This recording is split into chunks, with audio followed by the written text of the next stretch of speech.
Morning, everybody. I'm Craig Eicher. I'm with Xcel Energy. I'm the area manager for my company in the Boulder County region. So it's really great to be here today. We support EDCC in a big way because of all the great work that you folks in this room do every year, and we really appreciate the partnership that we have with all of our communities. I work for a pretty big company. That's no secret. We are, however, innovating.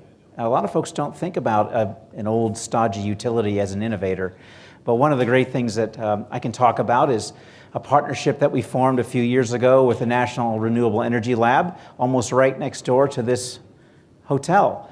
And we partnered with them in 2009 to develop, over the course of about 3 years, a wind forecasting tool that allows our company now to better predict when our wind energy will be blowing so that we can then ramp down our fossil fuel plants at the same time. That prediction has allowed us to save almost $40 million in fuel costs for our customers. This is something that a lot of folks don't expect their utility to be doing. But nevertheless, we are a Fortune 500 company. We serve 8 states. We have 13,000 employees, an $18 billion size. So we know the definition of the term inertia.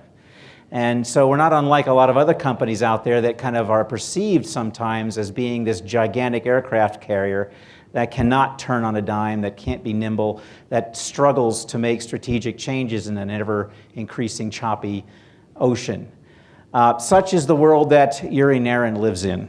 And I think that's why I'm excited to hear what he has to say. Uri has worked with more than 100 large corporations and governments around the world, helping them build their innovation departments. He is the founder and leader of the Innovators international collaboration of 50 companies. Big companies you might have heard of: 3M, Cliff Bar, Tata, the US and European governments. He brings this group together to solve each other's biggest innovation challenges. Uri also founded the World Database of Innovation Initiative, which has uncovered the first statistics behind how large companies can incorporate innovation into their cultures. Here to explain what high-growth companies share in common, please welcome Uri Neren.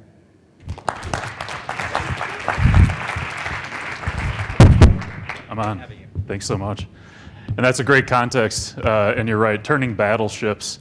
That's what we were engaged about 10 years ago by the Mayo Clinic when I had a startup sitting around my dining room table, and from the last panel I could have used some of that early stage funding creativity.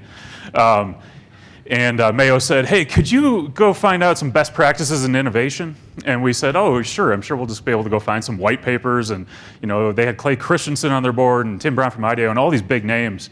And what we found is that this little tiny question and appropriately sized tiny contract, at least for the question, is that we thought it was a huge, huge question.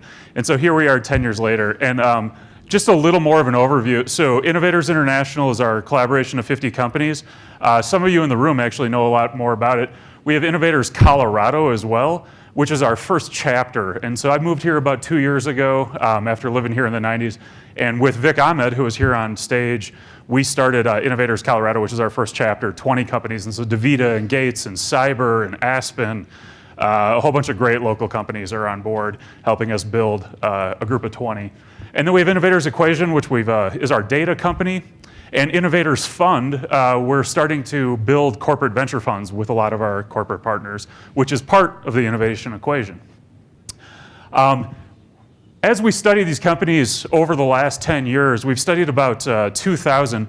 We were able to plot them against each other on their innovation maturity. And we're kind of stats geeks, so forgive a lot of my language in there and ask me more practical questions as we go. But we have a whole look at all of the top 2,000 companies in the world. So we looked at the 2,000 largest grossing companies, because that's what Mayo was asking, is what are large human organizations.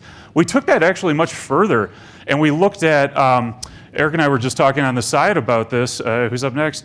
We were looking at also any other types of human organizations, because we found what they were really asking is, how does a large group of people get innovation to flow through? Because who's from a large company in the room? Anyone work for a large company? We have a handful at least.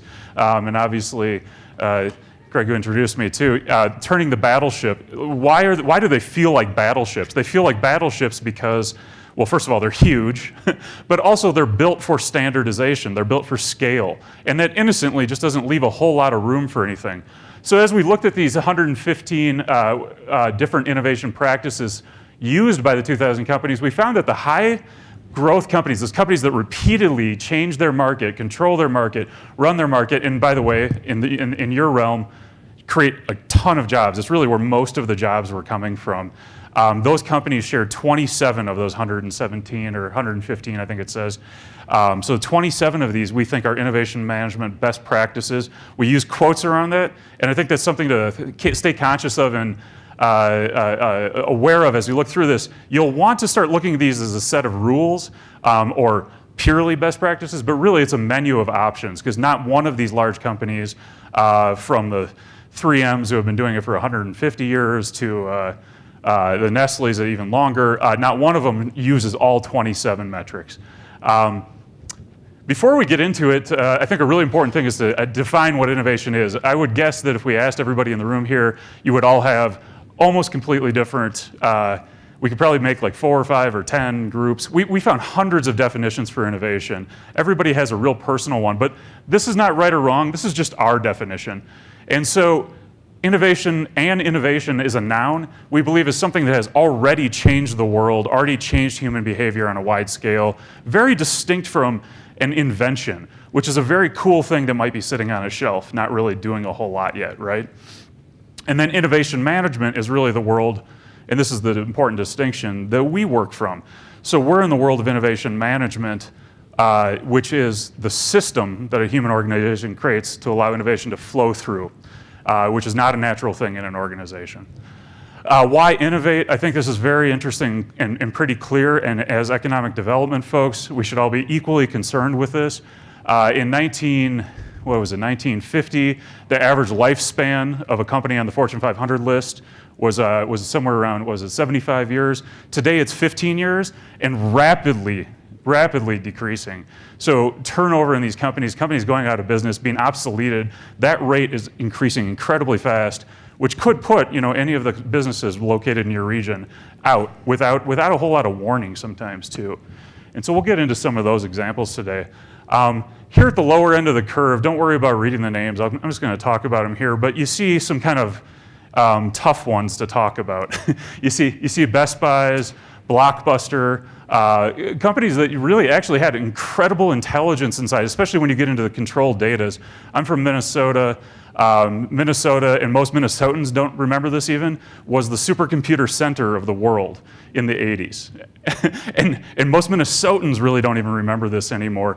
Companies like Control Data made such incredible statements like, oh, that desktop thing will never take off. That was literally a public statement by the CEO, I don't know where, somewhere in the 80s, and in meeting with a lot of those folks, it's so interesting to see how things evolve, how fast. Other companies like Blockbuster, where they knew the answers, not that they didn't have smart people. Control Data had incredible innovation systems, they just weren't connected to execution. Very, very tough challenge. We also looked at countries like China, who are on the rise in their innovation competency, both from an education standpoint, early stage funding standpoint, all sorts of other factors in there. 3Ms, Apple's, Google, this is a real fun conversation. Some people say, oh, Apple doesn't belong that high anymore. I don't know, we might agree. Google, there's incredible financial results off of the one innovation. We are much more interested in the 3Ms of the world who have done it for 100 and some years, although we learned a ton from Google. And at different times, companies come up and down this curve. And here at the top, we have a theoretical ideal state. So this is where companies would theoretically be able to innovate on demand. We've only seen a couple companies even get close to that. Less than 0.5% of all the companies get even close to this upper end. You can see how far Procter & Gamble, who Carl Round from my board worked for years, they were much higher on the curve. They've come back down it a little bit, and then that's how things go. In this ideal state, this is where those 27 practices that we found occur. And I'm going to try to whip through them as best I can, and then we'll come back and hopefully have a couple minutes for questions at the end. Is that right? Well, we'll try to make some time at the end. So out of these 27 things, oh, thanks, yeah. Is that easier to see? Good.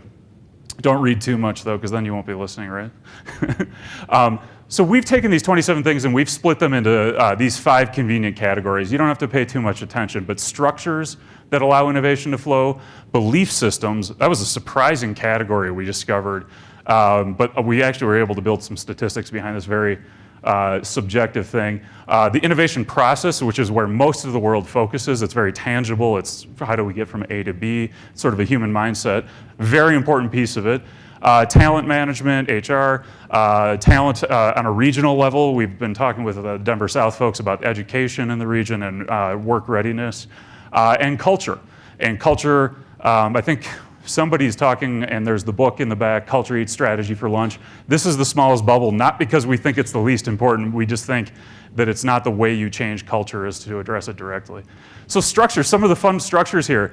It was surprising how common or how close the definition of innovation was amongst these growth leaders. And you can see some correlation rates in here, and you can see some examples of different companies. One of the most important pieces here is that all of the high growth companies, all of them, I mean, this was almost 100%, not like the 64 it says, they do one piece of it, which is splitting up their definition. So we say this is incremental innovation. These are things that are like changes to products we already own, changes to ideas if you're working at a regional level to things we already exist, as opposed to inventing something totally new. And there's, most of these companies actually would split these definitions out. Metrics for innovation, most companies weren't measuring innovation, we found, and that's increased, that percentage has changed. But the ones that do phenomenally better. If you can't measure it, you can't see what's happening, you can't improve it, right? And so putting real metrics to this, and we've been working with a couple economic development councils on how do we translate that. So it's not gonna be top line growth for your region, it's not just gonna be jobs, right? We all like to talk about that, that's the metric I'm sure a lot of you are given. But it's going to be some hybrid of these two. And the companies that are literally measuring how does innovation impact our top line, and also market share and profit share, very important pieces, those companies were doing the best. Pretty common sense, right? But very rare that companies are doing it. And then this is a big one as it relates to, especially at a regional level, dedicated funding. So the companies that are doing best didn't have an annual budget or a quarterly budget especially. They had something like a 5 or a 10-year budget. And it wasn't so much a budget, it was actually positioned, as it says at the bottom there, as a fund. And so they're actually structuring this as untouchable money, because it has to report on a very different timeline. We're really talking about getting something off the ground to scaling it. It really does take that kind of 10 years. And if you think about the reflections in the world, venture funds are usually structured around 10-year cycles, maybe 5 in different kinds. All sorts of different investment portfolios. But this is the way, especially in a large organization, again, whether it's a region or a big company, is the way you keep innovation from getting defunded every quarter, which was one of the biggest reasons for not innovating. We heard from innovation leaders. So we go down here. The centralized team, this is a big debate in the innovation world. Do you want to have a centralized team for innovation? I think it's very interesting from the crowdfunding discussion earlier. Somebody kept making the point about being a connector to these sorts of assets, these early stage or creative funding. That is really you as economic development folks serving as a centralized team. So this is the parallel. Inside a big company, they want a centralized team, and it's such a big debate. People say, no, innovation should be everybody's job. And you'll hear Google, and you'll hear a lot of these companies talk about that. But when you really look inside, the companies that are super savvy, and Google is one of them, they actually have very focused innovation teams. 72% of them actually had focused innovation teams. This is a fun one. We did not expect to hit on. A lot of these are very common sense. There's stuff you may have even read in Porter's stuff, other business, maybe in your MBA if you have one. Employee connectivity, though, is one that we did not expect. So the level to which employees are individually able to access each other within a region, or a company, was very highly correlated, 88% correlation with ability to grow. And so anybody have an idea why that might be? Share ideas. And why is sharing ideas important? Yeah, so you can share them, yeah, sure. But Yeah, so you can build on them, and that's exactly it. Almost every innovation in the world is what a lot of people call innovation at the verge, or a combination innovation. It's this idea plus this business model, this technology plus this business model in a new way. So it's two old things in a new way. And when you have your employees running into each other more often, they're combining ideas, they're sharing and building on each other's ideas, making them better. And those companies do better. In fact, we have a couple of our members who, clients actually, who only invest on this metric alone. And they actually are investing their own money based on how many of the patents a company has are shared by multiple people inside. Amazing map, this guy who draws of it all. And he's made good money on it. Belief systems, this was one of those surprising ones, as I mentioned. Arrogance at the top has a line through it. This is a negative correlation, so you don't want to have arrogance in your company. So that control data quote I said earlier, that was an expression of arrogance. Some of our clients have called it hubris. They've taken it even further and say we have hubris inside our company. Really, it doesn't matter so much if there's a big ego there's going to be in business, so much as that people aren't letting that ego or arrogance blind them to things that they don't want to see. Other belief systems, the way your company thinks about the future, Google's doing amazing work there and actually intentionally training all their staff kind of against the societal norm. Our societal norm is that the future is something that's set in stone and we need to figure it out and then prepare for it. The companies that are actually doing really well, the GEs, Googles, General Motors, maybe in a good or bad way, it depends on how you feel about it, did this in the buying up all the trolley systems, but they're actually going out and they're saying, we can create the future, we can affect it, and we're going to, and this is exactly how we're going to do it and get there. And it really, if you don't have that belief that you can shape the future, your company just never will even explore it at all. So very common sense.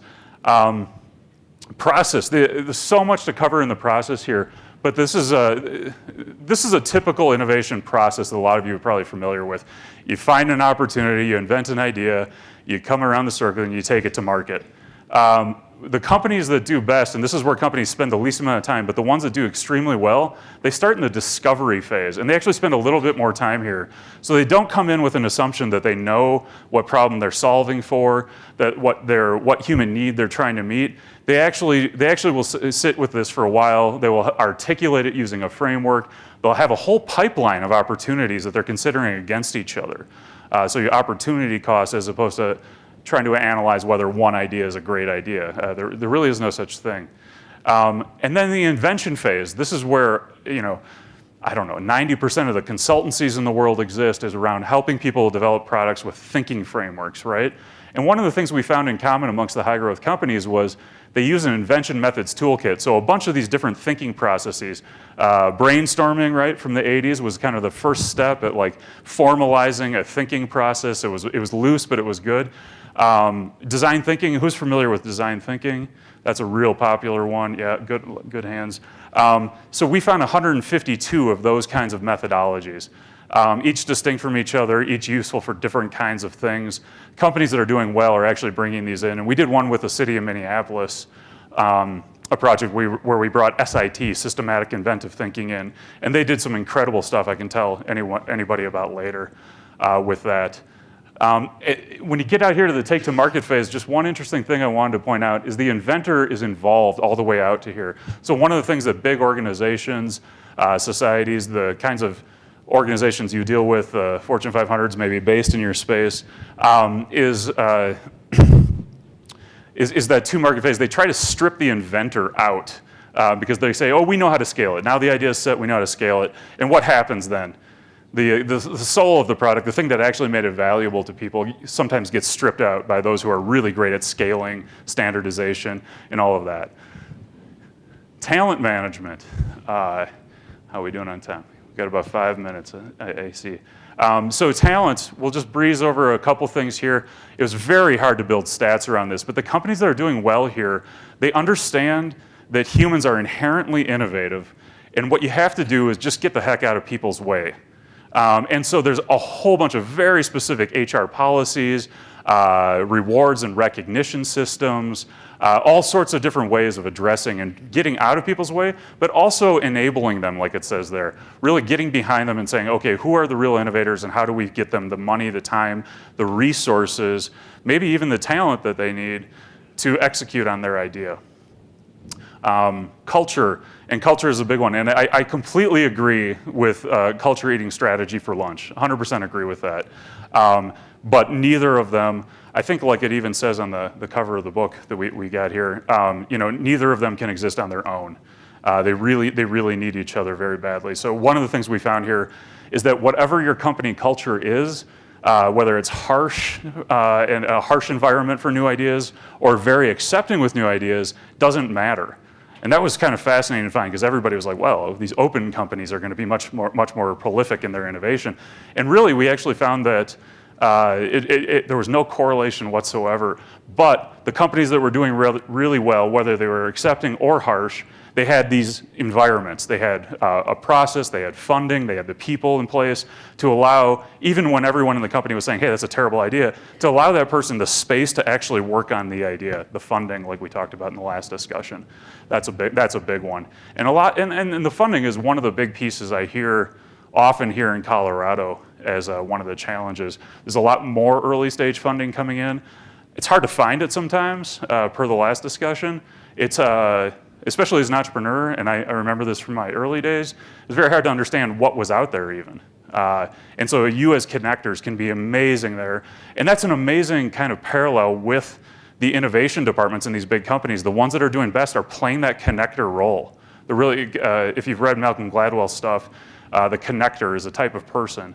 And having that kind of connective role, and I know from working with some of the Denver South folks and some of the other economic development agencies, they're amazing connectors. And I'm sure a lot of you are as well. And so that's what we know on this front. I think there's amazing culture here in Colorado. I always say it's an awesome combination of a Midwestern practicalness and or practicality and sort of a West Coast openness. And so it's real fun in that way. And that's what innovation takes. So I'm happy for another few minutes to dive into any of these, and then I'm sticking around for a while after this too. But are there any places that people want to dive in, or a problem in your own organization or region anybody would like me to dive into and answer questions around? Nothing. I'll do some other fun stuff then. Yeah. Would it be beneficial for cultures like this to have a website that would be a connecting center, like economic connector? Yeah, definitely we see a lot of that. And those connective websites. So she was asking, is it helpful to have a website that helps connect folks, creates that connectivity we were talking about, and allows you to play a connector role? I wouldn't focus or depend heavily on the software. Like we see it even inside large companies, they buy these idea management or these connective softwares, their own internal Facebooks, and most of them fail. Most of them don't do much because a lot of people just don't have time to go other places, but they're incredibly valuable resources. So the answer is yes, incredibly valuable resources that you need to have. And if you can be very simple and artful in the way you get people connected through it and allow people to connect on their own using it, that's the highest use of those things that we've seen. Yeah, great question. Great question. What else? Yeah. Businesses operate in a government regulatory environment. Any research done? Businesses operate in a government regulatory environment. Any research you've done on what type of government structures and regulatory cultures where businesses can best succeed? I think we're all interested in how the government sector, public sector, can help the private sector. Yeah, absolutely. So are you asking how can you help work around the regulation? No. With the regulation? No, I spent 20 years in the private sector. Okay. I'm now a county commissioner. I'd like things to operate. So what advice would you give to the public sector, elected officials, for example, to create a culture where this succeeds? So yeah, I would definitely focus on, well, it's gone now, but a lot of the structural elements that allow for folks to have visibility so they know where to go to get early stage resources. They know who is in charge of what. They know where new ideas can be accepted. So even if it's not something that exists in your own region, you're again playing that connector role. For economic development folks that I've worked with, that seems to be the strongest role to play. And then of course, it's always attracting all the different components. So something that helps manage that sort of pipeline regionally for you. So do we have businesses at each of these different stages, or where do we want to focus? So there's real clarity there, and then you compile the resources behind that. Another piece would be identifying those in your community who are connectors. You see a lot of these corporate analysis where they go and they look at the whole company and they say, okay, here's our org chart, so these people at the top must be the influencers. There's a really interesting software called Key Hubs, and this guy actually will map influence in an organization, and it might be really interesting to do in a region as well, where you can actually see who people go to when they want something done. That's kind of the question that answers. So that's another big one. I'd love to talk with you more about that too. We're going to start doing an analysis of the state of Colorado like we've done for some other regions. We built a corporate innovation assessment that we can use as a regional innovation assessment and see whether you have all the factors or which factors you have, where they're strong, where they're not strong. And so you can actually do some planning around backfilling and filling those gaps. And I'm getting the hook. Maybe. Uri, that's a tremendous amount of information.